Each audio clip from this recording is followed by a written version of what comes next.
entonces ahora vamos a dejar continuar a la relatora principal del día de hoy, que es Isabel Brito. Isabel, todo tuyo. Hola, buenos días. ¿Están bien? ¿Sí? ¿No? ¿Sí? Súper. Ya. Bueno, les quiero dar la bienvenida al taller de hoy día, que es una temática súper interesante, es entretenida. Vamos a tener un programa que va a estar dividido en dos instancias. Hasta las 10:30 vamos a tener, de 10:30 a 10:45 vamos a tener un descanso, pero previo a ese descanso vamos a hacer una actividad cortita para ir revisando los conceptos que vamos a ver en la primera sección. Luego vamos a volver, vamos a tener otra entrega de conceptos, vamos a compartir conocimientos y al final de la instancia van a poder descargar el certificado de asistencia a la primera sección del taller, previo ejercicio que van a desarrollar a través de un juego. Así es que les sugiero que pongan mucha atención, que estén atentos a lo que conversemos, porque si no, no podrán obtener su certificado.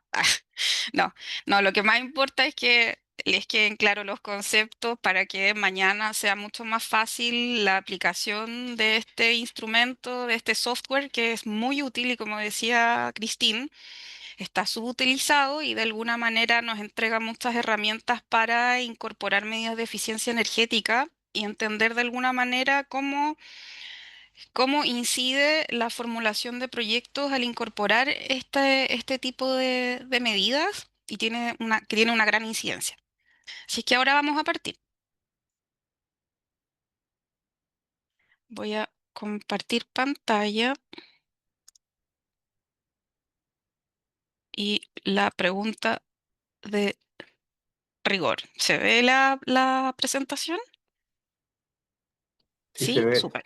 Sí. Sí, se ve. Ya. Ok, entonces, como les comentaba, los contenidos que vamos a ver hoy día van a ser sustentabilidad y economía circular, que de alguna manera enmarcan lo que está vinculado con eficiencia energética.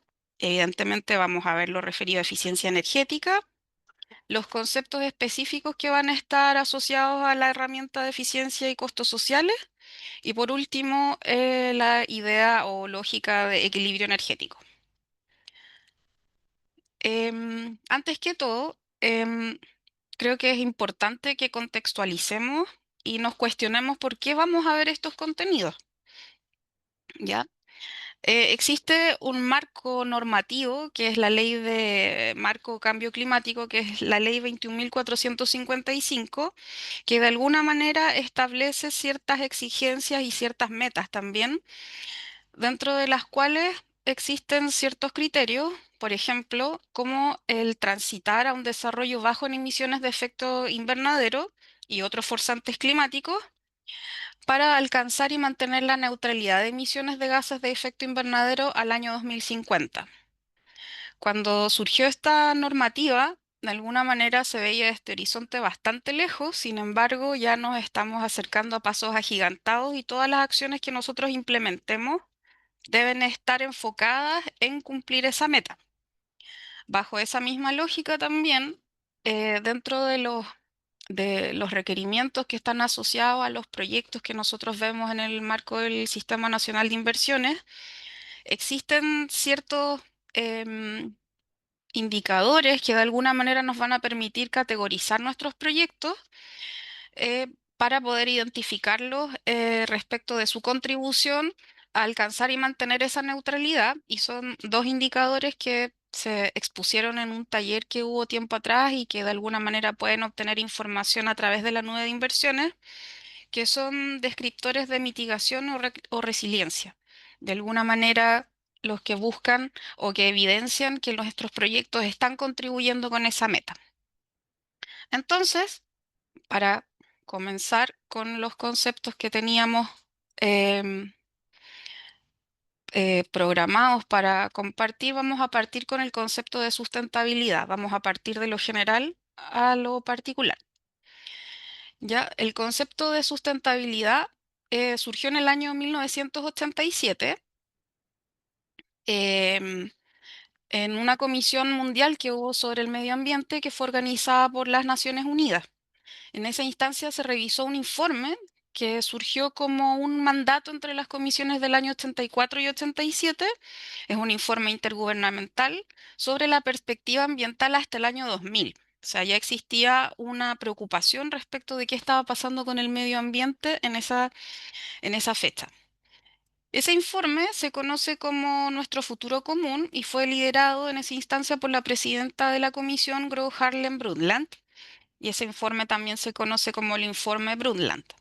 En esa comisión se trataron distintas materias que eran de interés mundial, como las perspectivas demográficas, que existía un crecimiento demográfico muy acelerado, energía y medio ambiente, industria, seguridad alimentaria, asentamientos humanos, relaciones económicas, sistemas de apoyo a las decisiones sobre gestión del medio ambiente y cooperación internacional.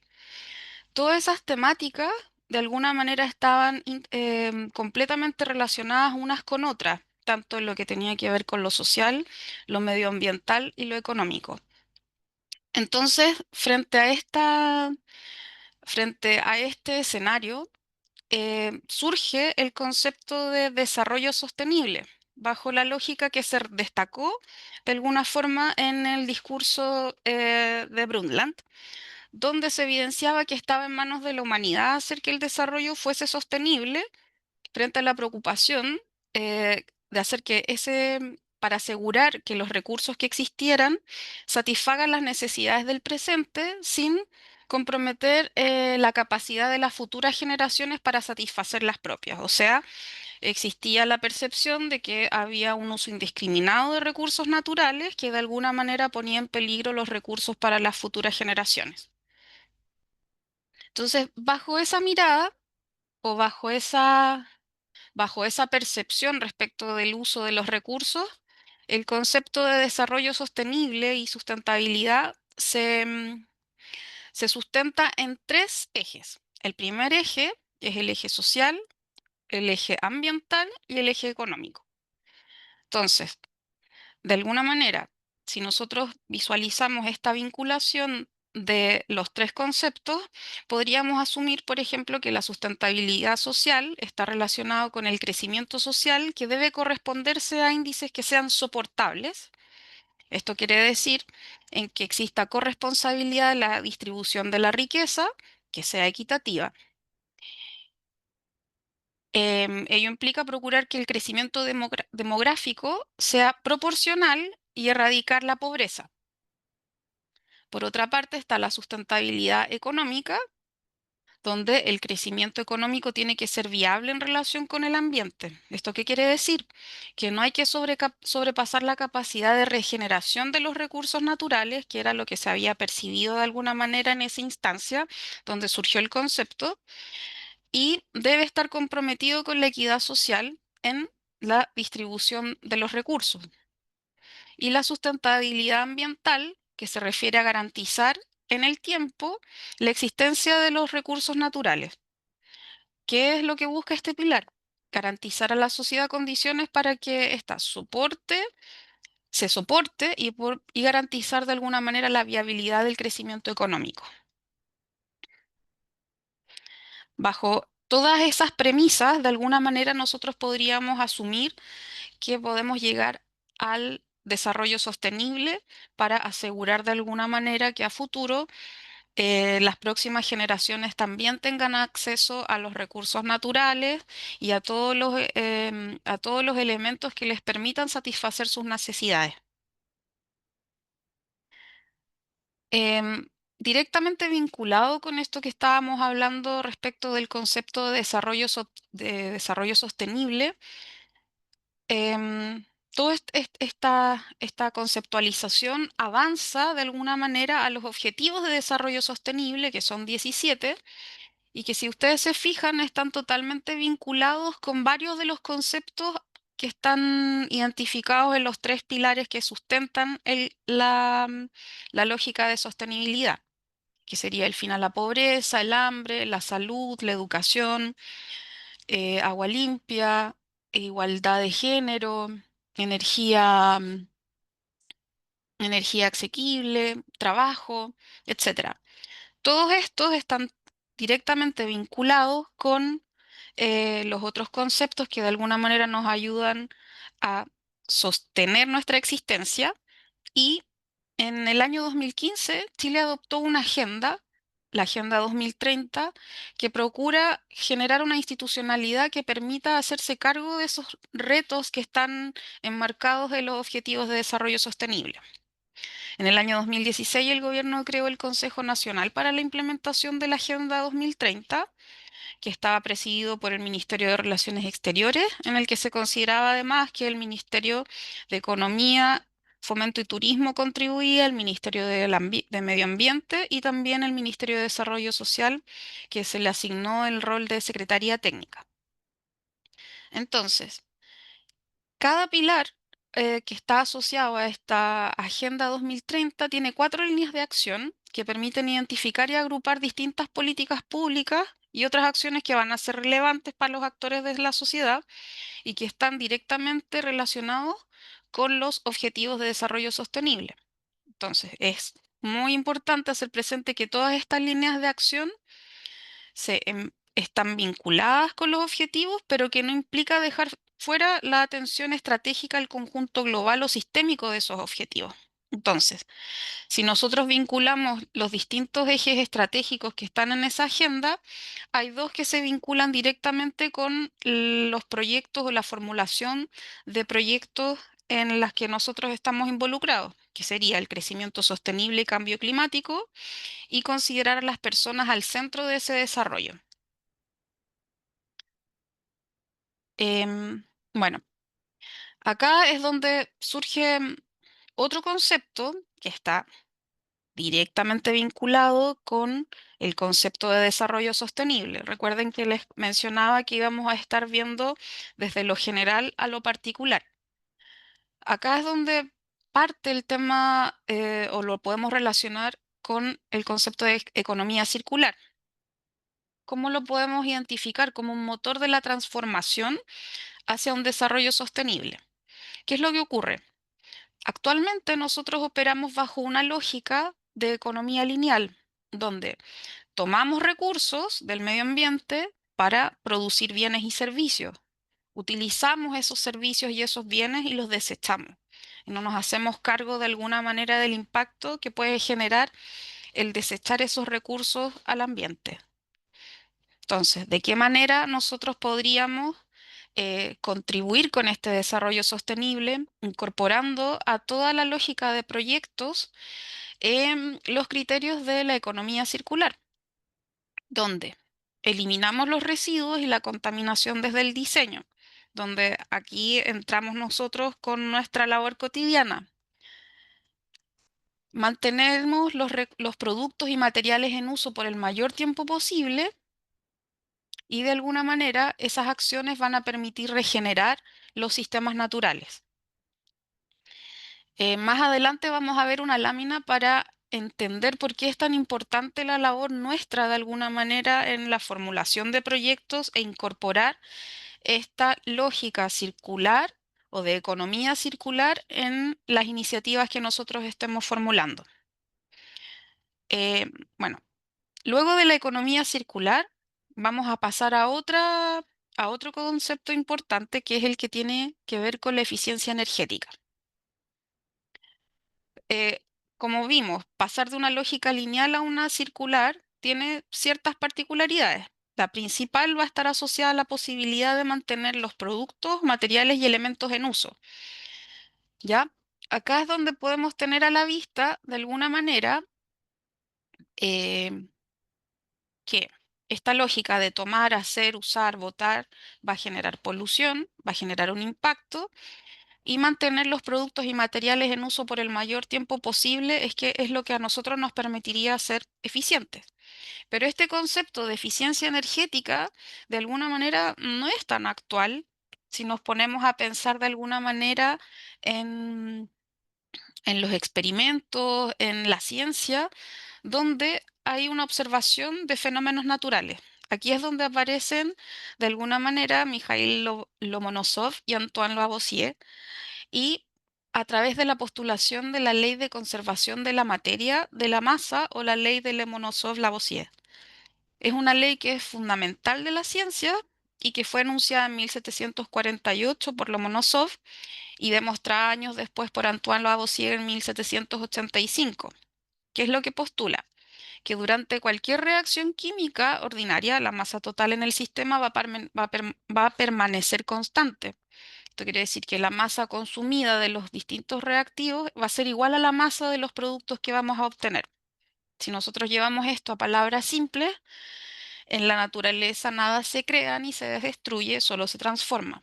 Por lo tanto, cuando nosotros estamos pensando en nuestros proyectos, cualquier acción que nosotros emprendamos va a estar directamente vinculada con el uso de algún recurso que no se va a perder, que se va a transformar. Y esa transformación, de alguna manera, nosotros debiéramos asegurarla en este contexto o en esta lógica circular de mantener los recursos dentro del mayor tiempo posible en uso en este círculo virtuoso. Entonces, como resumen, la eficiencia energética, ¿qué es? Va a ser el conjunto de acciones que permite optimizar la relación entre la cantidad de energía que es consumida y los productos y los productos y servicios finales que vamos a obtener. En definitiva, va a ser hacer más con menos. Hasta el momento, ¿hay alguna consulta, duda o pregunta? ¿No? Ok, No por acá. ya, espero que no estén durmiendo. Seguimos entonces.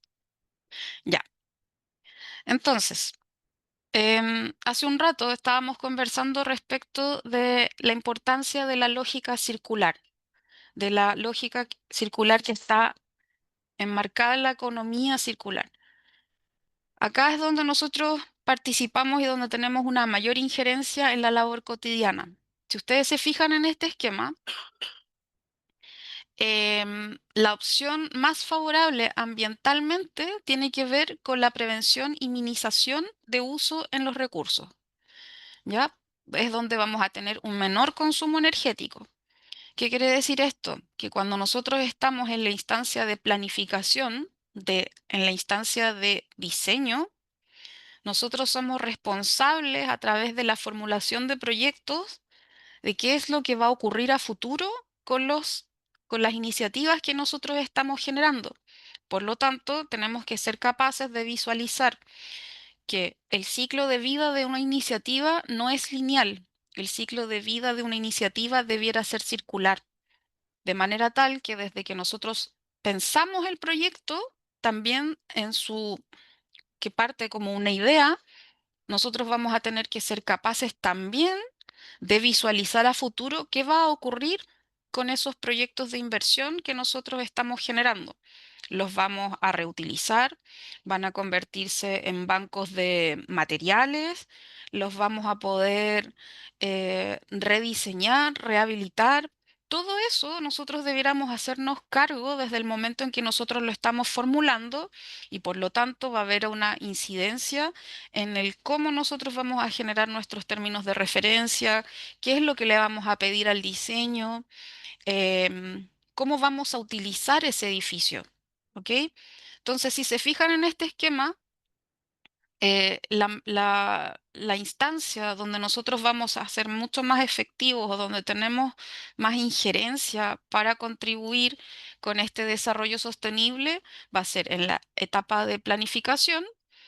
Si se fijan en la gestión interna, también va a haber una contribución que sería a través de la construcción y o demolición, en caso de que nosotros dijéramos, mira, el proyecto a futuro lo vamos a reconvertir, lo vamos a transformar, etcétera, y vamos a reutilizar, aprovechando los recursos que incorporamos en este proyecto y la gestión externa que puede estar asociada de alguna manera al uso de este inmueble, eh, si bien es cierto, va a tener una contribución, vamos a tener los recursos dentro de esta lógica de circularidad. Sin embargo, Si no lo diseñamos de manera coherente, cada vez vamos a ir generando más recursos que van a estar como en la disposición final de elementos que nosotros no debiéramos llegar a esa instancia, sino que debieran estar en constante uso, totalmente. Desde, no sé, cuando pensamos qué vamos a hacer con la basura que está generándose cuando el edificio está en operación, o la misma, cómo vamos a revalorizar energéticamente de alguna manera em, la energía que existe o que podemos producir con nuestro propio proyecto, pero todo esto debe estar enmarcado en las lógicas del diseño y planificación de nuestro proyecto. Nada de lo que hagamos que no esté considerado dentro de la planificación va a tener un impacto significativo. Entonces, si nosotros asociamos de alguna manera lo que estábamos hablando del desarrollo sostenible, el concepto de economía circular y eficiencia energética y la vinculación con el medio ambiente, una iniciativa de inversión, nosotros decimos que en realidad nos preocupamos mucho más respecto de la inversión inicial. Sin embargo, nos tenemos que preocupar de todo el ciclo de vida en cuanto a los costos de operación, mantenimiento, de reemplazo, de desmantelamiento, abandono y cierre, pero no bajo una lógica lineal, sino que una lógica circular donde vamos a tener que mantener en constante uso todos los recursos que van a estar involucrados en esta iniciativa. Acá es donde de alguna manera nos involucramos nosotros y surge de alguna manera como apoyo o herramienta de apoyo para la formulación este software de eficiencia energética y costos sociales. Acá, ¿qué es lo que va a ocurrir? Con esta herramienta nosotros vamos a ser capaces de identificar cuáles van a ser las medidas o estrategias de eficiencia energética, ya sea a través de la inversión inicial en la operación y en el mantenimiento de nuestros proyectos y vamos a poder ver cuál es la incidencia de la incorporación de cada una de estas medidas. Ya, hasta el momento. Esta es la primera parte o el marco general de esta actividad. ¿Hay alguna consulta, duda, comentario?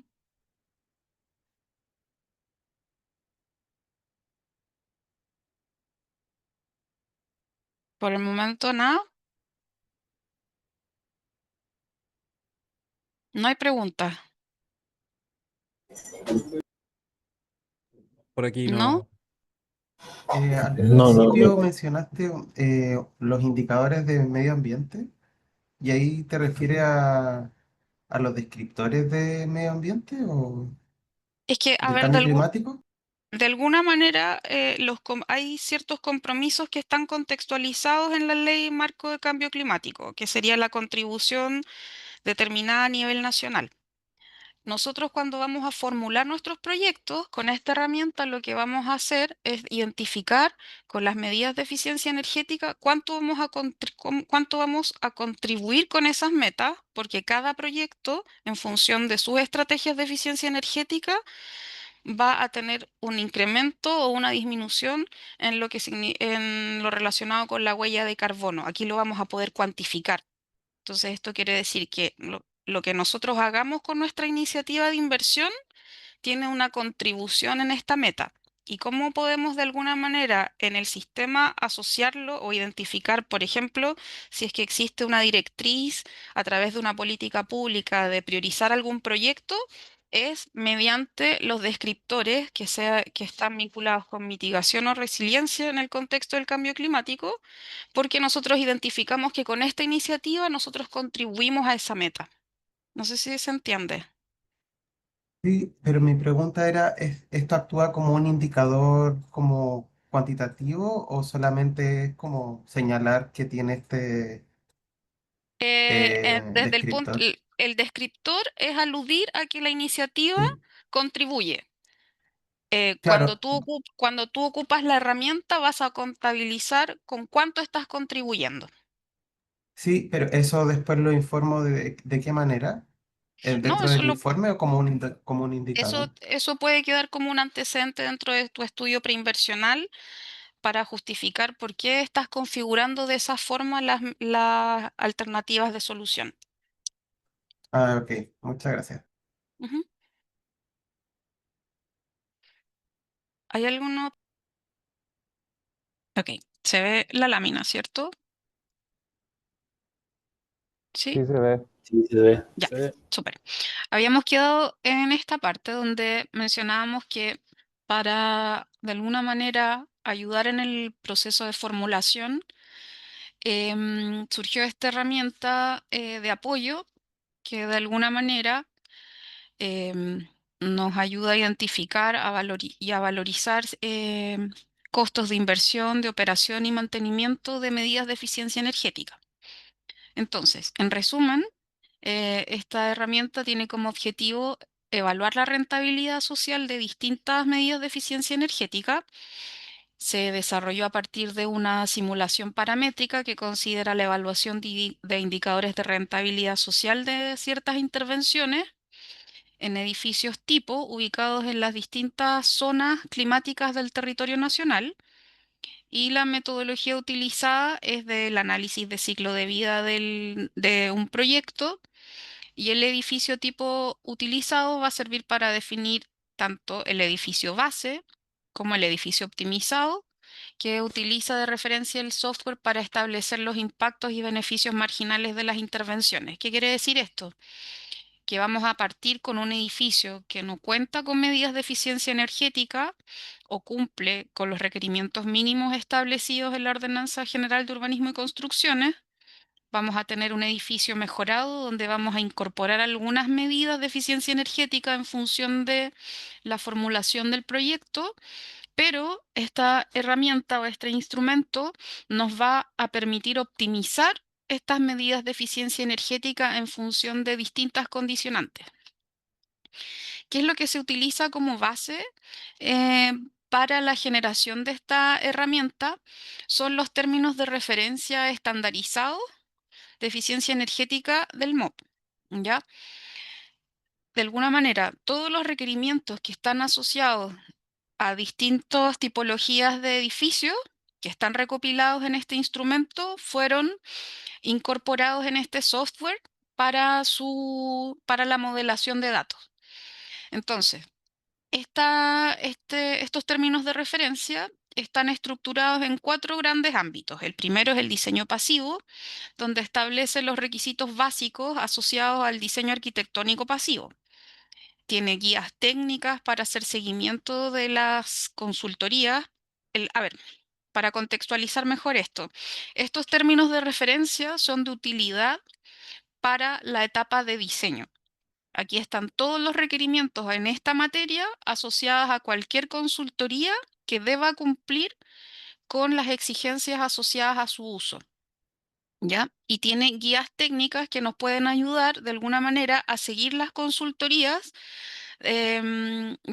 asociadas a eficiencia energética y, como les mencionaba, todos estos requerimientos están plasmados o de alguna manera ayudan a modelar este software. Entonces, volviendo a las temáticas, también está la temática de ahorro de energía, donde los requisitos están asociados a la limitación de demanda energética en edificios, rendimiento de las instalaciones térmicas, instalaciones de iluminación y contribución solar mínima al agua caliente sanitaria.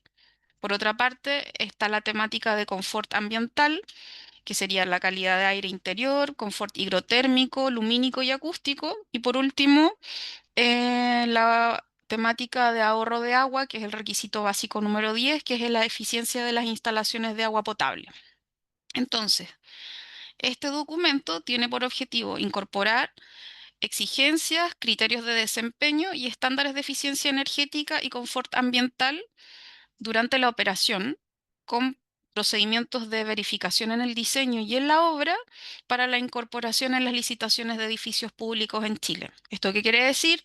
Que no es necesario que ustedes desarrollen términos de referencia asociados a eficiencia energética. Pueden utilizar este insumo con ciertas salvedades o ciertos requerimientos particulares para cada proyecto en función de la modelación que hagan ustedes en la formulación.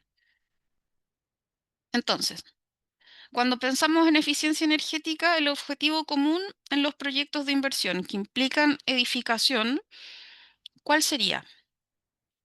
Si nosotros nos referimos un poco a cómo se estructuraban los asentamientos históricamente, dependen directamente del entorno y el clima donde nosotros nos encontramos.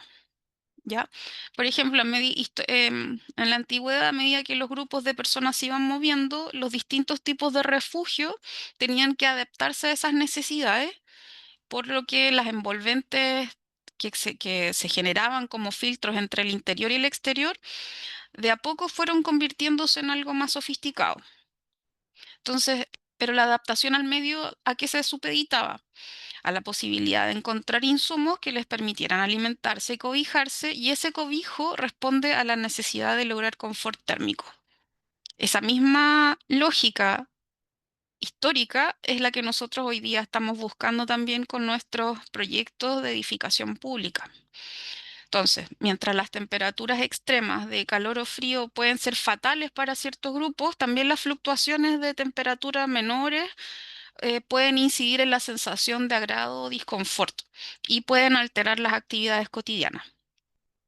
Entonces, también hay que tener en consideración de que el cuerpo humano es un motor que también está en constante intercambio con el ambiente.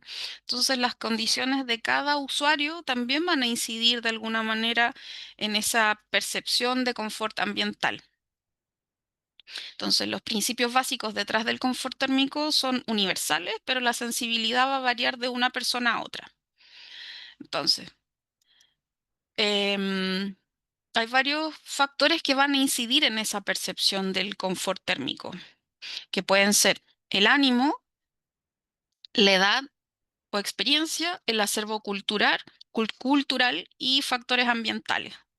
Entonces, si nosotros consideramos esta estructura, tenemos el medio ambiente que tiene determinadas condiciones, existe la necesidad de desenvolverse en ese medio ambiente para, de alguna manera, lograr poder subsistir, y para poder subsistir necesitamos llegar a este confort térmico, y ese confort térmico va a estar supeditado al medio ambiente, cuál va a ser la barrera que nos va a proteger de ese medio ambiente y también condiciones asociadas a cada persona y las actividades que realicen.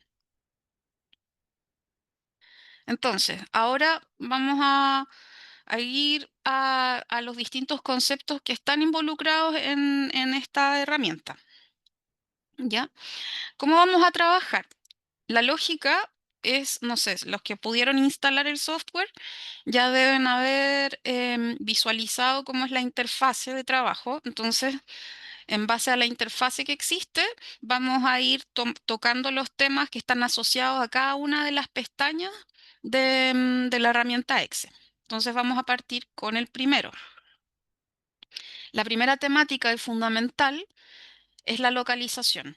¿Ya? La localización, cuando nosotros empecemos a utilizar este insumo, nosotros vamos a incorporar ciertos datos que van a estar vinculados a la iniciativa, y este instrumento va a identificar en base a la información que nosotros incorporemos las distintas zonas climáticas en las que está inserto o emplazado nuestro proyecto. Las zonas climáticas que identifica la herramienta son las que están establecidas en la NSH 1079. Serían norte litoral, norte desértica, norte valles transversales, central interior, sur extremo, sur litoral, andina, sur interior y central litoral. Bajo esas condiciones es que el software va a modelar los datos que nosotros vamos a incorporar. Entonces, cada zona climática tiene determinadas condiciones atmosféricas o determinados elementos que van a condicionar el desempeño de determinadas infraestructuras que nosotros proyectemos. Entonces, las condiciones atmosféricas que van a incidir en esta modelación, que están asociadas a cada lugar, van a ser la radiación solar, la temperatura, la humedad, el viento, la nubosidad y la pluviometría. Entonces, todas las medidas de eficiencia energética que nosotros implementemos van a estar relacionadas tanto a los niveles de confort térmico que nosotros esperamos en función de esas condiciones atmosféricas, como también al uso que le vamos a dar a este edificio. Entonces, cuando nosotros estemos diseñando, no vamos a tener una única receta o una única forma de abordar esta temática. Todas las soluciones van a variar en función del clima, que era lo que veíamos en un comienzo, lo fundamental que es la localización y la incidencia que tiene en nuestros proyectos y como también las actividades que vamos a desarrollar dentro de esos edificios. Entonces, de las condiciones atmosféricas propias del lugar, vamos a tener primero la radiación solar, que es, bueno, nosotros lo vivimos a diario en el edificio que estamos ocupando, que tiene una incidencia, pero inconmensurable en el confort térmico y en el desarrollo de nuestras actividades cotidianas. ¿Qué es la radiación solar? Va a ser la emisión, la propagación y transferencia de energía en cualquier medio en forma de ondas electromagnéticas o partículas, ¿ya? La radiación solar infrarroja va a ser el espectro que va a generar temperatura. ¿Esto qué quiere decir? Que cuando algún elemento o material está expuesto a esta radiación, absorbe esta radiación y se transforma o constituye temperatura. De hecho, es fácil identificarlo al tacto. También hay ciertos materiales que que presentan resistencia a estas ondas y nos pueden ayudar de alguna manera a establecer estrategias de eficiencia energética en base a las características de cada material.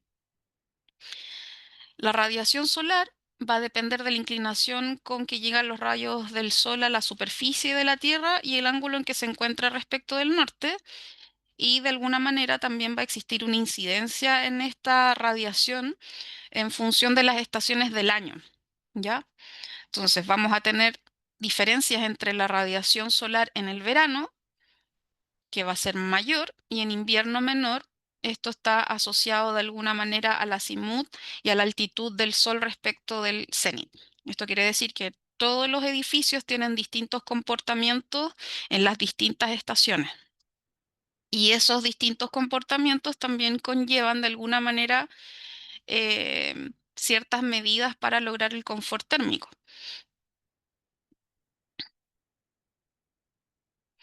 La otra condición atmosférica propia de un lugar es la temperatura, que va a ser la radiación solar acumulada por el suelo y luego entregada al aire como radiación infrarroja. La temperatura va a ser medida como temperatura relativa del aire en grados Celsius. No es lo mismo generar un proyecto en una localidad que en otra. O sea, si nosotros visualizamos este esquema, hay zonas que tienen mayor temperatura, por lo tanto no vamos a generar el mismo proyecto que podríamos generar en el extremo sur de un continente, por ejemplo, o en el extremo norte. Entonces, para nuestros proyectos es necesario considerar las temperaturas máximas, medias y mínimas como las oscilaciones térmicas y diarias estacionales. Y cuando hablamos de temperatura interior de un recinto, hay que considerar la temperatura del aire y la temperatura que va a ser emitida por los muros o la envolvente. Quiero hacer una referencia cortita a los estudios preinversionales. Hay muchas oportunidades en las que ponen antecedentes asociados al clima en los estudios. Em, no lo hagan si no es necesario o no va a tener una incidencia significativa en el proyecto. No necesitamos que describan el clima, las temperaturas, los vientos, la pluviometría, si esos antecedentes no tienen una correlación directa con la configuración de alternativas, por favor, porque no contribuyen en nada y solamente dispersan de alguna manera la lectura de lo que estamos tratando de entender, pero sí va a tener una incidencia de alguna manera en los antecedentes técnicos que respaldan la iniciativa, que lo vamos a ver un poco más adelante. Bueno, las otras condiciones son la humedad, que es la cantidad de vapor de agua que contiene el aire. El aire al aumentar su temperatura es capaz de contener una mayor cantidad de agua y ese factor es entendido como humedad relativa del aire. Bueno, el aire tiene una mayor cantidad de vapor de agua si va a estar cerca de fuentes de agua como el mar o lagos y menor cantidad si se trata de climas áridos o desérticos.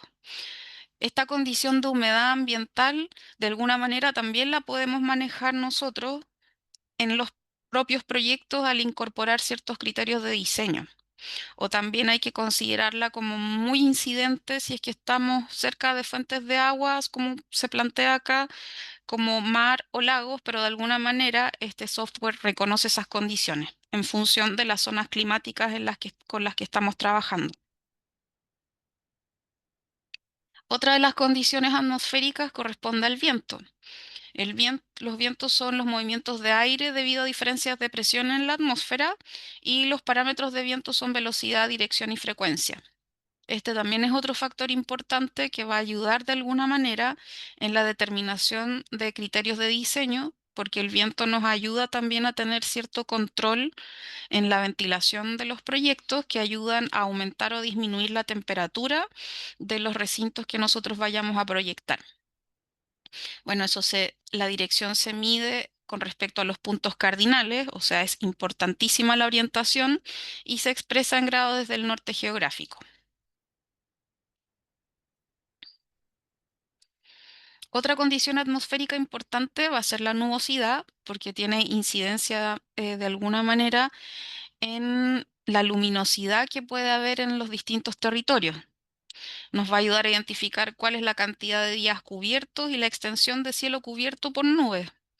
Esto no va a estar siempre documentado en los informes climáticos, por lo que igual puede ser importante la observación o consultar datos con los mismos usuarios o habitantes de la zona en la que se emplaza el proyecto que nosotros estemos formulando.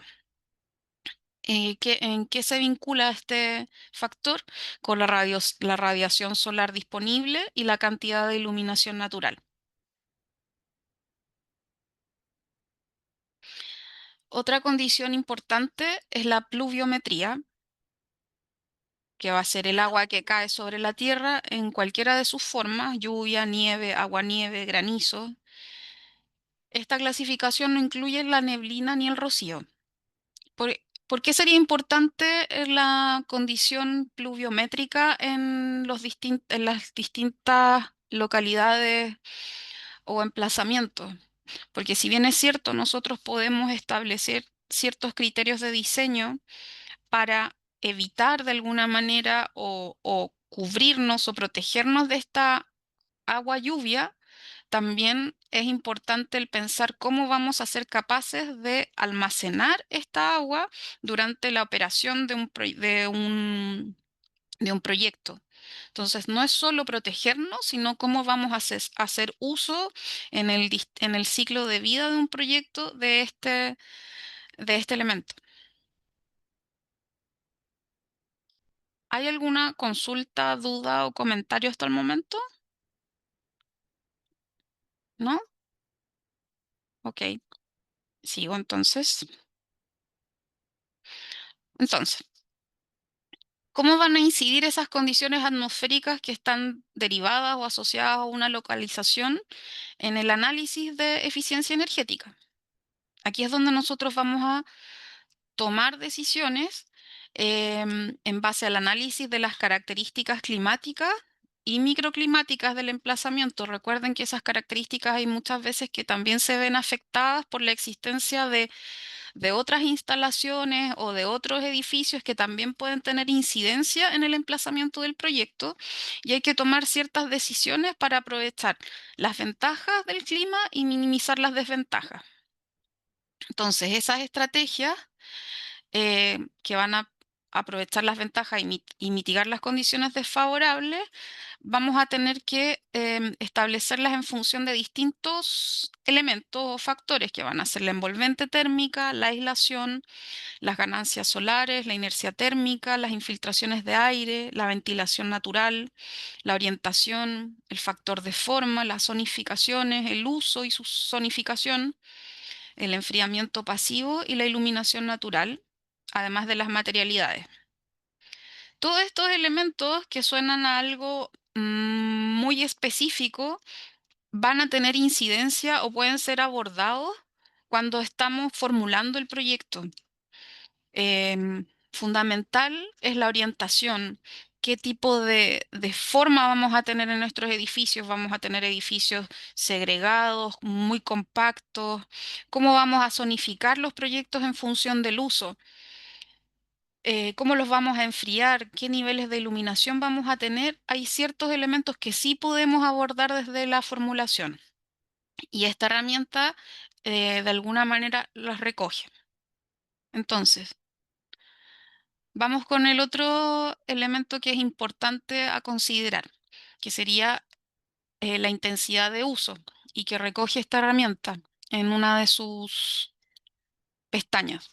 La intensidad de uso va a ser la identificación del uso de energía o va a estar vinculado al uso de energía por el número de ocupantes y de alguna manera en función del destino del edificio que nosotros estemos proyectando, es como esta herramienta va a ir categorizando en función de estándares genéricos o normalizados de ese uso y el consumo energético. Entonces nosotros vamos a poder identificar el destino del edificio y va a calcular de alguna manera cuál es el uso total de energía, ya sea en invierno y verano y durante el día y la noche. ¿Ya? Entonces es importante que de alguna manera tengan claro eso, cómo va a operar ese servicio para que puedan incorporar esos datos en la modelación.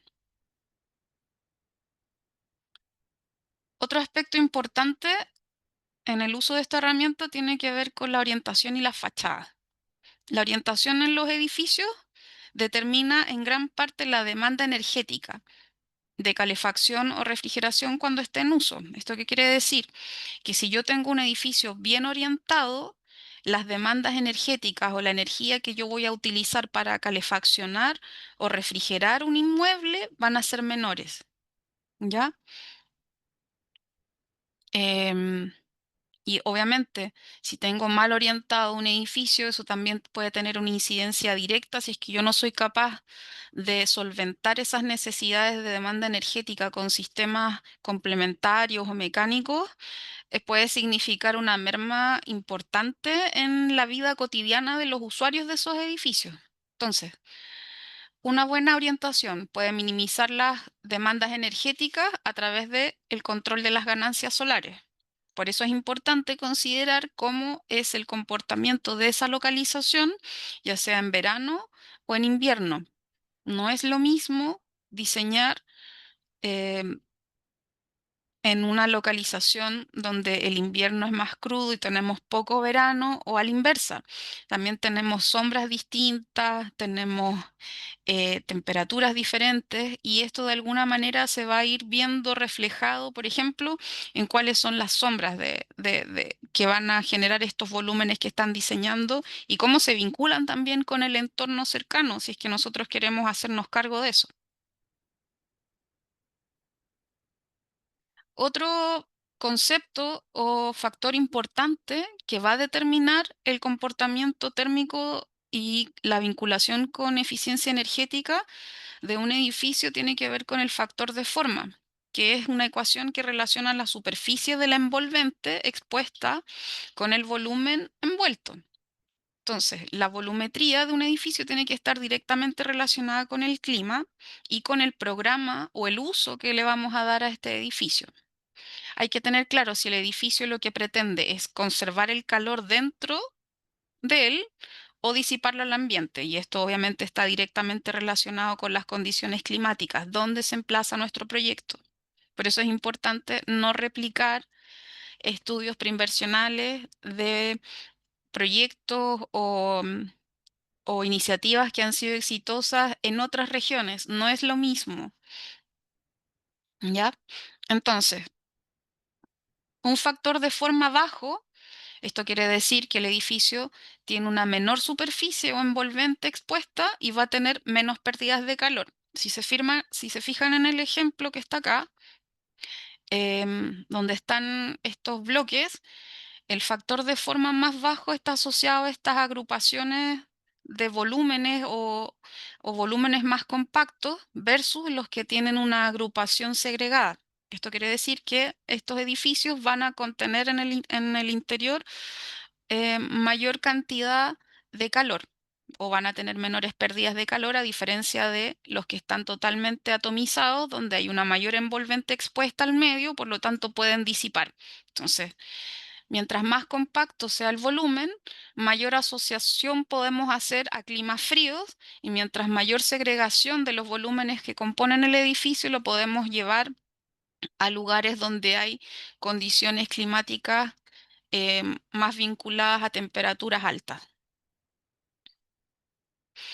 Acá hay un ejemplo que muestra cómo, a pesar de tener una volumetría similar en términos geométricos, no, perdón, a pesar de tener la misma figura geométrica, volumen geométrico, incide mucho sus dimensiones y cómo van a determinar de alguna manera el factor de forma. Como dijimos, es una ecuación simple que relaciona la superficie expuesta con el volumen envuelto. En este caso tenemos dos cubos, con aristas de 3 metros, el que es más pequeño, y eso tiene un factor de forma 2.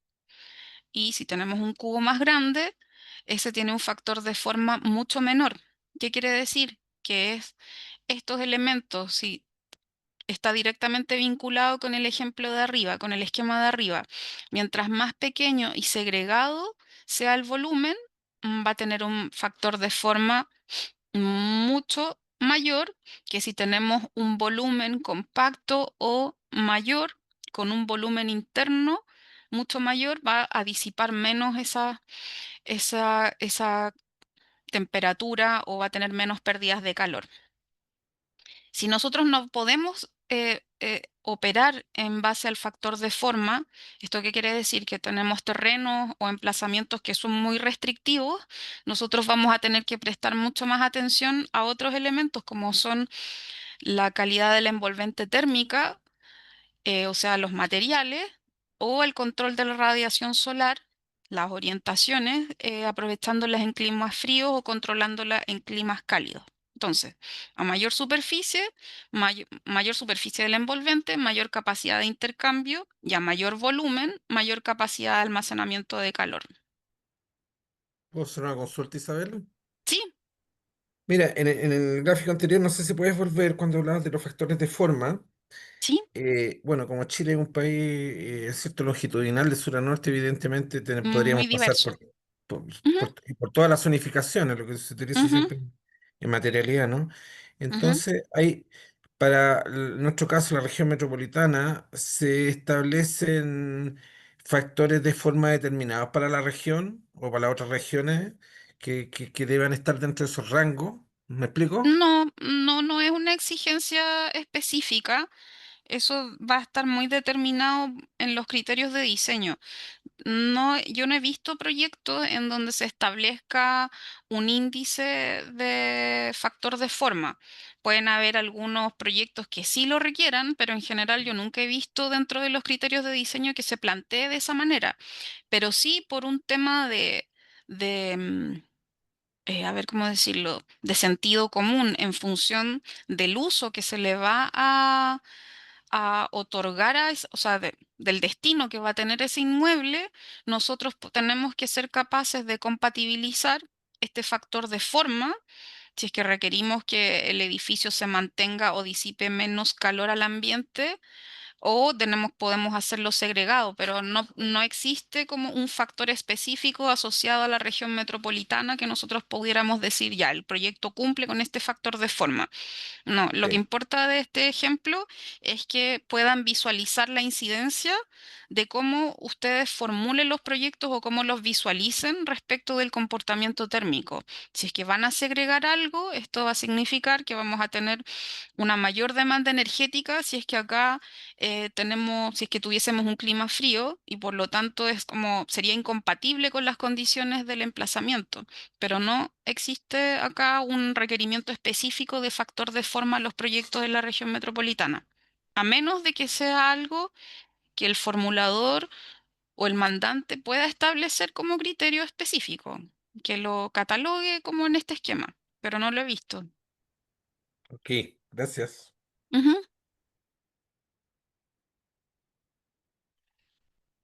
Bueno, como conversábamos también en base al tema de localización, y la incidencia de la localización respecto del proyecto que nosotros estemos desarrollando, es súper importante identificar que la orientación y las potenciales fachadas que tengamos en nuestro edificio van a tener una incidencia significativa respecto del comportamiento o la eficiencia energética que lo esperemos obtener con el edificio.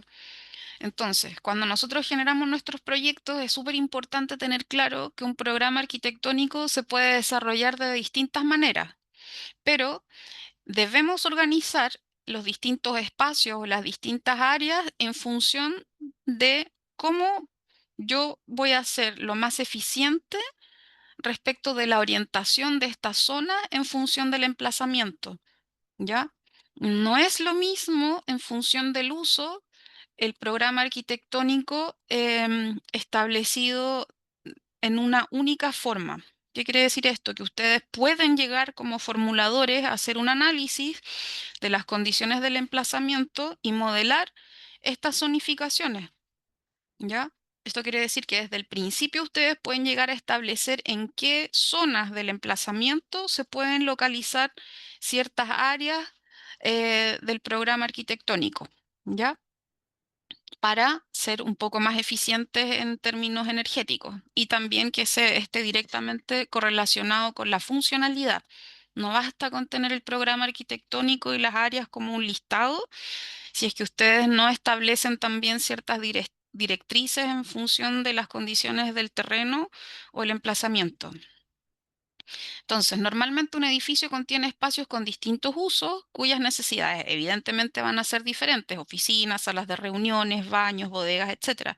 Entonces, esos recintos tienen que ubicarse en distintas zonas del edificio haciendo un análisis lumínico. O sea, sería absurdo que yo pusiera el área de servicios donde estén los baños, cocinas, con orientación al norte, que es el mejor comportamiento lumínico y que tiene la mayor variedad lumínica, y que pusiera los recintos, no sé, de oficinas con orientación sur, que no tiene cambios lumínicos, habría que complementar con sistemas mecánicos o iluminación artificial para lograr ciertos estándares lumínicos y eso implicaría una mayor demanda energética y un mayor consumo.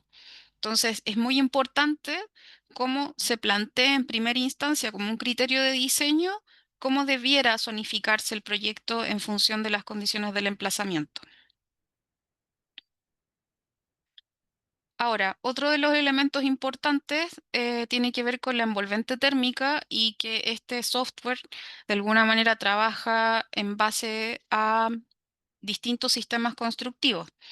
Ya la envolvente térmica van a ser los distintos elementos o componentes que limitan térmicamente los espacios interiores de las condiciones exteriores o del medio ambiente.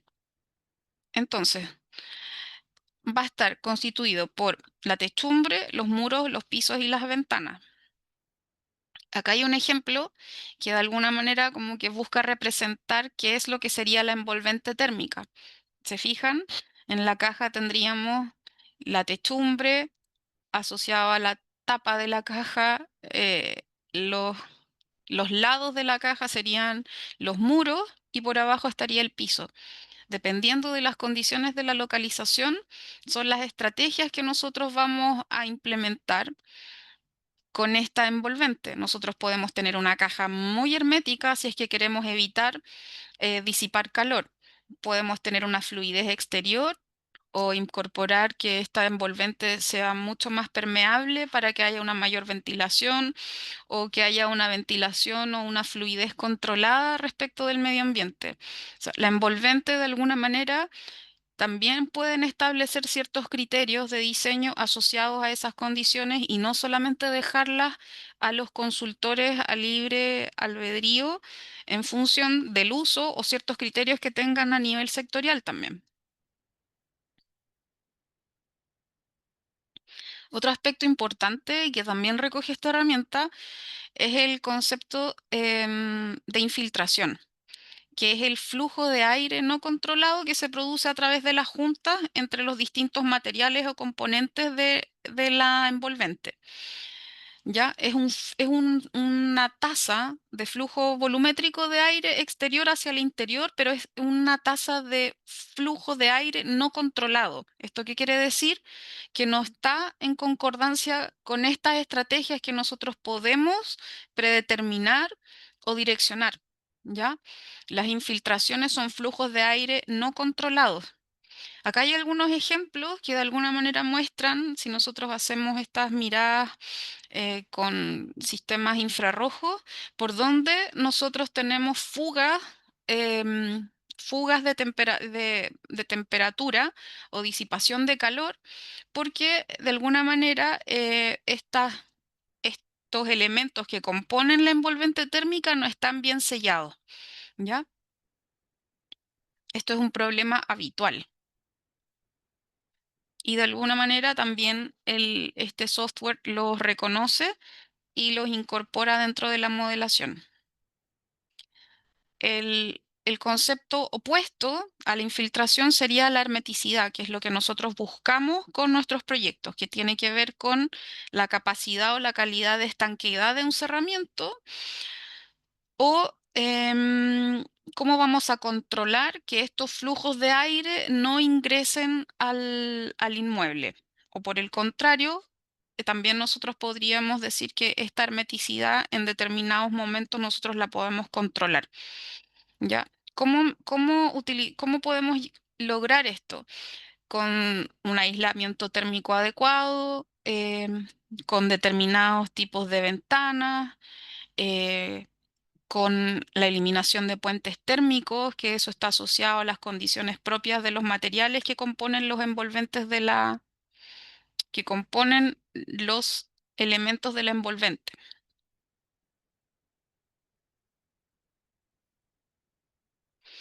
Ya, como estábamos hablando respecto de la hermeticidad y, por ejemplo, de los puentes térmicos y el comportamiento de los elementos que componen la envolvente térmica, hay que reconocer que todos los materiales no tienen el mismo comportamiento ante los mismos estímulos o condiciones del ambiente. Entonces, si nosotros conocemos cómo se comportan los materiales que constituyen la envolvente térmica, para nosotros va a ser mucho más fácil determinar estas estrategias de diseño con criterios de eficiencia energética. Entonces, ¿qué es lo primero que debiéramos tener en cuenta? Que los distintos materiales tienen distintas conductividades térmicas. Esto quiere decir de qué manera pueden conducir el calor. Acá hay un ejemplo donde los materiales, por ejemplo, el poliuretano y el aire, tienen una menor capacidad de conductividad térmica. Esto quiere decir que operan como mejor aislante térmico, a diferencia del cobre, que tiene un índice de conductividad térmica muy amplio. La densidad va a ser la relación que va a existir entre el peso o la masa de una sustancia y el volumen que ocupa. Acá de nuevo, si nosotros analizamos los materiales, vemos que el aire es el que tiene una menor densidad en comparación al cobre, ¿ya? Esto de alguna manera también nos ayuda a establecer, como el concepto de densidad está asociado a la masa, esto lo vamos a vincular de alguna manera también con con otro concepto que vamos a ver más adelante, que es el de inercia. El calor específico tiene relación con la cantidad de calor que hay que suministrar a una unidad de masa de una sustancia o sistema termodinámico para elevar su temperatura en una unidad. Esto quiere decir que no es lo mismo incrementar el calor de un recinto con sistemas que operen con agua o que operen con aire. ¿Ya? ¿Cuánto cuesta de alguna manera subir un grado en un edificio o bajarlo? ¿Ya? Entonces, por eso es importante entender de alguna manera estos conceptos. El calor específico volumétrico, que es el calor necesario para elevar en un grado la temperatura de un centímetro cúbico de materia, y la difusividad térmica, que es la relación entre la conducción del material respecto al calor que almacena, y se interpreta como el efecto o fenómeno conductivo sobre el almacenamiento. Esto también está vinculado de alguna manera con el concepto de inercia térmica. Y la efusividad, Consulta, Isabel. ¿sí? En el calor específico, cuando da la cantidad de calor que hay que suministrar a la unidad de masa de una sustancia, ¿se refiere específicamente a un material Claro, particular, a un muro? ¿Estamos hablando de un elemento que está subiendo el calor específico? claro, sí, sí. Y eso de alguna manera, este software reconoce esas condiciones. Por ejemplo, si yo digo, para lograr confort térmico y llegar a a una cierta temperatura en invierno, el software lo que hace es analizar las distintas características de los materiales que nosotros identifiquemos y va a utilizar ese concepto de calor específico para modelar de alguna manera cuánto va a costar subir un grado de temperatura para llegar a ese estándar al que nosotros queremos optar. No sé si me explico. Sí, no, pero, sí, pero ¿te refieres al elemento como tal? Es que es una combinatoria entre el material y el aire, por ejemplo, para lograr esa temperatura. Porque después hablas de volumen y eso sí lo asocio al aire como tal, ¿ya? Pero el del calor específico, y como dice masa, estoy entendiendo que lo Ujú, estás asociando a un a material. material, sí, a un material, sí. Es como, mira, después lo vamos a ver con el concepto de inercia térmica de alguna forma, Ah, ok, sigamos. ¿ok? ¿Sí? ¿Respondí o Ujú. no? No, Más o menos, no, no más o mucho, menos, ya, pero sigamos. ya, Ok. ya. Acá está lo que estábamos conversando hace un rato, que de alguna manera estas características de las térmicas de los materiales, la conductividad, la densidad, el calor específico y el volumétrico, la difusividad y la efusividad térmica, de alguna manera están directamente vinculados con la inercia térmica. ¿Qué quiere decir esto? Que es la propiedad asociada a un cuerpo o la cantidad de calor que puede conservar y la velocidad con que la cede o absorbe. ¿Esto qué quiere decir? Que de alguna manera nosotros también, como vimos dentro del factor de forma en un principio versus los elementos o los materiales que constituyen este envolvente, nosotros podemos tomar decisiones o establecer ciertos criterios que propendan de alguna manera a utilizar la inercia térmica como un insumo para subir o disminuir la temperatura de nuestros recintos. Esto en función de las condiciones ambientales, ¿ya? Entonces, el otro concepto que está vinculado es la masa térmica, que sería el sistema material con un potencial de acumulación de calor que va a estar caracterizado por un espesor considerable y un elevado calor específico volumétrico y una conductividad térmica moderada. Esto va a permitir graduar de alguna forma cómo se va traspasando la energía a través del material, perdón, la temperatura a través del material en función de la energía que es capaz de almacenar también. Por ejemplo, acá hay un caso, yo creo que uno de los materiales que mejor representa este concepto es el adobe, que es utilizado en el norte. Entonces, si tenemos una zona de confort y un material o un sistema constructivo con una alta masa térmica, nosotros vamos a tener una zona de confort constante, ¿ya? Y esto va a estar directamente vinculado con la masa. Si ustedes piensan en un muro de adobe, volumétricamente tiene una gran cantidad de masa, son muy anchos. ¿Y eso qué es lo que permite? Tener una alta capacidad o una alta inercia térmica. Esto quiere decir que va a almacenar de alguna manera la radiación,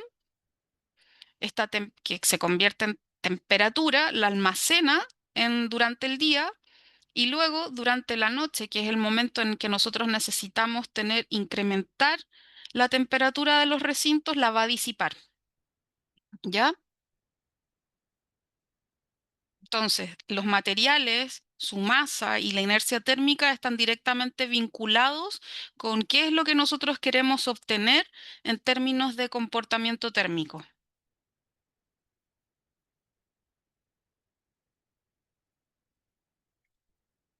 Entonces, ¿cómo van a ser los flujos de calor para un muro con poca masa? Muy oscilantes, ¿cierto? En cambio, un muro que tiene una masa mayor va a ser menos oscilante, o sea, va a tener un comportamiento mucho más estable y que se va a mover dentro de los rangos que a nosotros nos permiten establecer la zona de confort que permita desarrollar las distintas actividades y disminuir el uso de sistemas complementarios para llegar a estos niveles de confort térmico que implican de alguna manera mayor demanda energética y mayor consumo. Entonces, como estábamos viendo, la inercia térmica la podemos aprovechar de manera pasiva, activándola a través de un diseño adecuado. Esto quiere decir considerar las orientaciones, activándolas mediante ventilación mecánica, mediante circulación de agua u otro fluido por su interior, o utilizando incluso la misma inercia térmica como un sistema de almacenamiento de energía.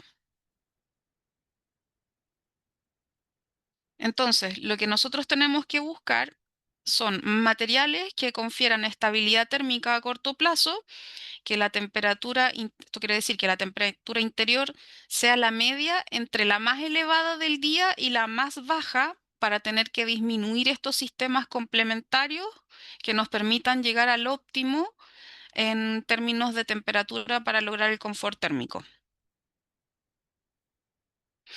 Lo otro, la inercia térmica no es la solución idónea para todos los casos. Por eso al principio hablábamos de que esto es la implementación de estrategias. Esto quiere decir que vamos a tener que hacer distintas combinatorias para lograr llegar a estos niveles de confort térmico asociados a los distintos usos. ¿Ya? Entonces, otro concepto que es importantísimo y que es reconocido de alguna forma por este software tiene relación con el diseño pasivo. ¿Y cómo lo reconoce? A través de las orientaciones. Esas orientaciones van a determinar ciertos factores asociados a la localización y eso de alguna manera determina las estrategias de calentamiento pasivo, de enfriamiento pasivo, de ventilación natural e iluminación natural. Entonces, en resumen, este software lo que hace es, en base a las condiciones ambientales, en base a las características de los materiales que nosotros elijamos y en base al uso, va a establecer ciertas modelaciones para tener distintos desempeños, ya sea durante el día y la noche, a través del diseño pasivo como base, luego complementado con otros sistemas que ya sean mecánicos o que involucren otros sistemas de energía complementaria. Entonces, de la base, nosotros debiéramos optar siempre a diseñar edificios pasivos. ¿Esto qué quiere decir? Debiésemos optar en función de las condiciones del entorno a un edificio que no tiene un sistema de calefacción y refrigeración y que basta para que el control térmico lo hagan o sea, que el control térmico se hace a través de las acciones cotidianas de los ocupantes del edificio, a través de la apertura y cierre de ventanas, la existencia de, no sé, de elementos que permitan aumentar o disminuir la humedad ambiental y otros mecanismos. ¿Esto cómo es posible lograrlo? Con un buen análisis de localización, con una buena elección de materiales y con un reconocimiento muy ajustado de las condiciones de uso del edificio. ¿Ya? Acá hay un ejemplo de cuáles podrían ser algunas estrategias que se pueden implementar como diseño pasivo, como una chimenea solar, espacios cerrados que tengan sistemas de energía renovable que necesitan ser mucho más compactos, fachadas con sombreaderos, el uso de la ventilación natural, ventilación cruzada o ventilación direccionada, el enfriamiento evaporativo natural, no sé, contar con elementos que tengan agua dentro del mismo edificio. Y también hay otros sistemas complementarios que son herramientas de monitoreo inteligente o la domótica que también puede contribuir en el desempeño cotidiano de estos edificios para disminuir el consumo energético. ¿Qué es lo que vamos a lograr con estas estrategias? Em, Nosotros tenemos que tratar de lograr el balance energético, ¿ya? Y el balance energético va a representar los flujos de energía entre el edificio y el entorno, ¿ya? ¿Esto qué quiere decir? Que es un estudio comparativo entre la suma de las ganancias que van a que van a existir producto de las condiciones ambientales y la suma de las pérdidas de energía, ¿ya? O pérdidas de calor. Y estas pérdidas pueden darse, por ejemplo, por transmisiones del envolvente, que nosotros hayamos elegido los materiales inadecuados en función de la zona climática, por infiltraciones, esto quiere decir por control de aire, o sea, por ingreso de aire no controlado al edificio, por una ventilación mal proyectada, pérdidas de calor por agua servida caliente, que tal vez debiera ser necesario para que opere el edificio, o pérdidas propias de los procesos durante la operación del proyecto. ¿Ok? Entonces, y también se llama equilibrio o balance energético porque ambas sumas tienen que ser iguales. La suma de lo que nosotros eh, vamos a tener en cuanto al suministro de calor, que es la calefacción, las ganancias internas, que son las fuentes de calor propias de los equipos que nosotros estemos utilizando, la ganancia calórica que generan los usuarios, las ganancias solares y el calentamiento de agua. Y por otra parte, tiene que existir un equilibrio con las pérdidas de calor con los elementos que vimos hace un rato.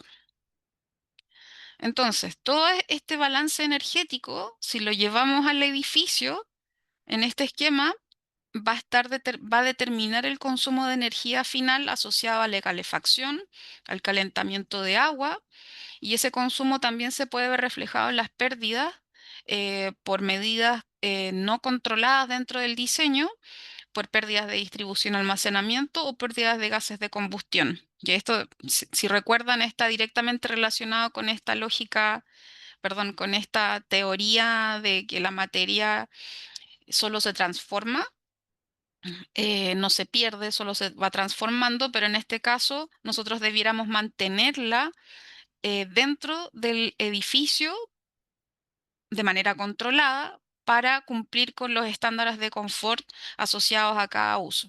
Entonces aquí está la lógica también de la demanda de energía para calefacción, para el agua caliente sanitaria, las ganancias internas que están determinadas por los usuarios y también por los equipos que estamos utilizando.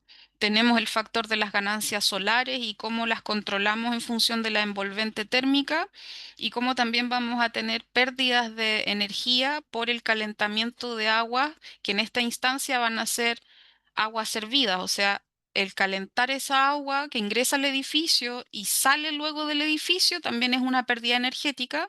Y por último, las pérdidas por ventilación o por infiltraciones o por transmisión, siempre que no sean vamos a asumirlas como pérdidas siempre que no sean controladas. Todos esos elementos de alguna manera nos permiten lograr el balance o el control de estos elementos nos permiten lograr el balance energético. Y, perdón. Em, entonces, sigamos. Todos estos factores que hemos ido analizando, de alguna manera, el clima, el entorno, el diseño, la construcción, el uso, nos van a determinar cuál va a ser el consumo energético o la energía que yo voy a requerir para operar el edificio. Y ese consumo energético va a tener directa correlación con la energía primaria asociada al consumo kilowatts horas en función de los distintos usos y las emisiones de CO2. Ahí vamos a tener distintos indicadores. Acá es donde nosotros vamos con esta herramienta a poder identificar esos indicadores de consumo y de emisiones. ¿En qué nos ayuda esta herramienta? Que a través de estas estrategias de eficiencia energética, nosotros tratemos de disminuir el consumo energético, lo que va a significar a la larga, vamos a tener una rentabilidad social al disminuir el uso de recursos, porque vamos a tener recursos energéticos y obviamente monetarios, porque nuestros edificios van a ser mucho más eficientes, no solo considerando la inversión inicial, sino que a través de la operación del edificio, que es la instancia donde mayor involucramiento de recursos económicos existen, ¿ya? Entonces esto nos va a ir beneficiando y vamos a ir en directa correlación con el criterio de eficiencia en el sentido de las distintas iniciativas que estemos evaluando, ¿ya? Entonces, ahora viene la práctica, pero previo a eso, ¿hay algún comentario, pregunta o tema que sea necesario? Yo tengo algunas Eh, preguntas, pero no sé si sí, puedan ser muchas. Capaz que ya, después, no sé. voy a Primero, tratar de responderlas, si ya. no, voy a tratar de responderlas por correo. Ah, ya. ¿Ya? Yo, Sí, la primera que tenía era respecto de los costos de operación y mantenimiento que se relacionan con realizar una nueva o ¿ya? identificar esta alternativa como mejorada, porque eso Ujú, va a incluir materiales, o sea, respecto de la original, esto va a incluir ujú, nuevos materiales. ¿Eso lo entrega el programa, sí, los costos? Ah, ya, ok. sí. Lo que hace este software es, toma tres instancias. La primera instancia es el edificio base, con lo mínimo, sin medidas de eficiencia. Luego vamos a tener el edificio optimizado, perdón, el mejorado y el optimizado. Y en función de ello, lo que hace es identificar costos respecto de las medidas de eficiencia energética, costos de inversión, tiene costos y tiene costos de operación en términos de la energía necesaria y también costos de mantenimiento Ah, ya, ok. asociados a esas medidas de eficiencia energética. Todo eso lo entrega como resultado en un informe final que nosotros Ujú. podemos evaluar e incorporar a nuestro estudio preinversional y justificar por qué vamos a incorporar esas medidas o no. ¿Esto qué quiere decir? Que en función de esa modelación yo puedo decir, mira, sí, efectivamente conviene eh, Ah, incorporar ya. las medidas del edificio optimizado porque si bien es cierto, la inversión inicial es más alta, a través del ciclo de vida en la operación yo voy a gastar menos. Entonces yo hago las gestiones o estructuro de alguna manera o configuro las alternativas en función de eso. O por el contrario, yo puedo decir, en realidad no puedo llegar al optimizado y voy a optar solo por el mejorado, porque la inversión inicial es mejor, porque como sector o como institución yo no tengo los recursos suficientes para llegar al top y tampoco voy a ser capaz de operarlo. Entonces ahí uno puede empezar a tomar ciertas Ya. decisiones. Y este software, a través de sus informes, entrega esa respuesta. Lo que importa es que en la configuración de alternativas haya coherencia entre esas medidas y los resultados que arroja esta herramienta y lo que ustedes determinen en la configuración de alternativas. Entiendo. Y la otra que tenía, que era como un comentario igual, es Ujú, que en nuestro sector en salud, establecer una estrategia de diseño pasivo, como mencionaba, es un poco Ujú. más difícil debido a que las guías, por ejemplo, no nos permiten incorporar la ventilación de una manera tan directa. Todo se realiza ¿Ya? con estos Sistemas estándares, complementarios. claro, y estándares muy específicos respecto de la presión del aire, de la temperatura y de la misma Ujú. ventilación. Entonces, no sé a ver si me podías comentar tú alguna estrategia de diseño pasivo que se pudiera hacer en estos escenarios que son más controlados. O más restringido. Ahí yo creo que yo entiendo que en salud existen ciertos prototipos o ciertos lineamientos asociados a los distintos programas, usos y escalas. En ese contexto, yo creo que si bien es cierto que existan estos prototipos, de alguna manera estos prototipos tienen que ajustarse o tienen que establecer ciertas directrices que reconozcan las condiciones del emplazamiento. Por ejemplo, ¿qué quiere decir esto? Que el programa arquitectónico o las zonificaciones yo no siempre las debiera hacer exactamente igual en todos los centros que yo o todas las infraestructuras que yo proyecte, sino que debiera existir una flexibilidad al menos respecto de las orientaciones o de cómo agrupo estos volúmenes para que el consumo energético se minimice considerando la restricción que tú planteas de que no tiene que existir contacto del interior con el exterior, por ejemplo, a través de la ventilación. Entonces, ¿dónde tengo que poner mayor énfasis? En la calidad de los materiales, en las medidas de estanqueidad, pero principalmente en este caso podría ser el factor de forma o por el contrario, tendrían que ser fundamental, pero fundamental las orientaciones. Yo creo que ahí es donde ustedes pueden, de alguna manera, establecer ciertas directrices en los criterios de diseño en función de estas restricciones que tienen.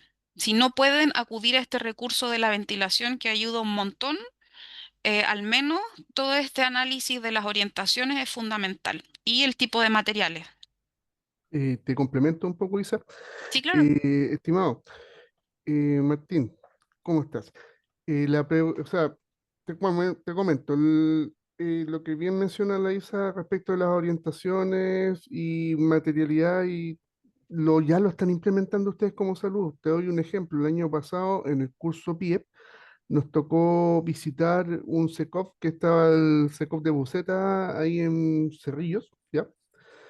Con todas las medidas de orientación, todas las dos las alturas, luminosidad y todo, impeque, pero, y ojo, y aquí digo con el pero, eh, se suponía que por diseño en el nivel superior de unas ventanales eran con celosías y cuando los fuimos a ver, los visitamos, eran ventanas continuas, cerradas. Entonces ahí no se te permitía la ventilación cruzada de la refrigeración de la infraestructura y todo. Entonces, ojo con eso que también en la parte uno puede tenerlo diseñado y al momento de ejecutar fue mal ejecutado. Entonces ahí nos percatamos, los chiquillos de salud se dieron cuenta y a lo mejor a futuro van a tener que hacer pequeñas inversiones para cambiar algunos de los ventanales ahí y generar las celosías que por diseño permitían la ventilación correcta. Pero lo que tú mencionas, Martín, sí, o sea, no todos efectivamente se han hecho, hay infraestructura antigua, pero las nuevas están considerando medidas de eficiencia. Ahora, Ah, y dale, Isa. complementando lo que dice Marco, claro, es fundamental que exista una coherencia entre el seguimiento del diseño, cuáles fueron las estrategias originales dentro de la formulación y el seguimiento de obra. Y de hecho, miren los términos de referencia estandarizados del MOP, porque en estas condiciones asociadas a estrategias de eficiencia energética, las guías de trabajo no son solo para el diseño, también son para el seguimiento de la ejecución. ¿Esto qué quiere decir? Que en función de lo que se haya identificado como solución para ejecutar, tú también hay una herramienta en la que puedes ir diciendo, mira, si esto cumple, no cumple, cumple o no cumple. Lo tienen esos términos de referencia para la ejecución en base a lo que dice Marco. Y lo último que iba como complementar ahí para tener en cuenta, Martín, es que, a ver, no solo ocurre en salud, ocurre con muchos de los servicios, en que los cuales disponen de un solo terreno y tratamos de ajustar y ejecutar en la obra en ese terreno, ¿ya? porque el que tenemos no vamos a gastar comprando recursos, pero ojo, que si después tú evalúas y te da más rentable a lo mejor comprar en otra localidad en la cual Sí. podamos orientar la infraestructura, eso debería estar dentro de los análisis. Ahora, Ujú. como bien se menciona, aquí en una etapa de diseño o previa, para ejecución ya la decisión está tomada. No, Mm. ahí ya no hay nada que hacer. Esto hay que analizarlo en las etapas previas. Si es necesario cambiarnos de localización, nos cambiamos. Ujú. Ujú. Sí. Eso. Ya, y la última que quería hacer era cuando tú mencionaste, por ejemplo, el elemento nubosidad, el elemento Ujú. climático.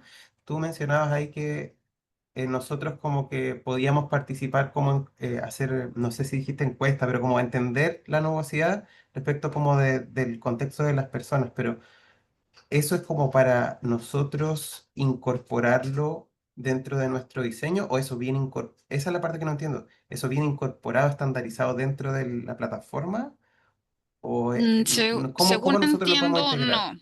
Según entiendo, no. Porque ese es un factor que es un factor asociado a las condiciones climatológicas de la localización. Entiendo que el factor nubosidad no está modelado, pero esta sugerencia de buscar a usuarios o habitantes de la zona es en función de la baja existencia de estudios que están asociados al comportamiento lumínico en términos de la nubosidad, porque yo creo que es un fenómeno que depende de muchos otros factores y no debe ser muy estándar eh, en el tiempo. Entonces, ahí puede ser que pueda existir como un conocimiento más instaurado en los habitantes que respecto de los instrumentos que existen como documentales. Entonces, pero yo creo que eso podría ser como, a la larga, puede ser un elemento como, no sé si, no quiero decir exagerado, se menciona porque es parte de los elementos que componen las condiciones atmosféricas, pero no sé, me cuesta pensar que de alguna manera tenga una incidencia tan grande, sí. Porque de alguna manera la estratificación de las zonas climáticas o geográficas ya está estudiado, o sea, no sé, tendría que ser como un microclima producto de otras condiciones específicas del entorno que pudiese generar alguna incidencia, alguna variación significativa. Entonces, Muchas gracias. ujú. ¿Hay alguna otra consulta, comentario o sugerencia, corrección, algo que quieran mencionar? En el chat, Isabel, hay una pregunta de David Romero. ¿Qué dice? Eh, David dice, ¿qué hay acerca del color vinculado a la absorción de energía infrarroja? Es un factor importante cuando están expuestos al sol. Es diferente tener una superficie blanca brillante versus un color negro mate. Eh, mm, sí, puede ser, pero ahí no me atrevo a responder porque tenía entendido, tendría que revisar, porque en algún momento está el conocimiento común de que efectivamente los colores tenían incidencia y en algún momento se desmitificó por otros estudios que van apareciendo en el tiempo. No me atrevo a responder, David, lo que tú planteas. Yo creo que es necesario documentarse respecto de eso. Sí, evidentemente el comportamiento de los colores tiene incidencia en distintos ámbitos, pero no me atrevo a responder respecto de la absorción de energía. No, no me atrevo a responder lo que planteas. Yo creo que en este caso prefiero omitir y buscar documentos y complementarlo y subirlo a la nube porque honestamente no puedo responderlo ahora. No, sé que existen estas dos tendencias, de que sí existía una incidencia y otros estudios que decían que no. Quizás lo podemos ver con la universidad la próxima semana. Sí, claro, Anotémoslo para a lo eso. mejor, súper.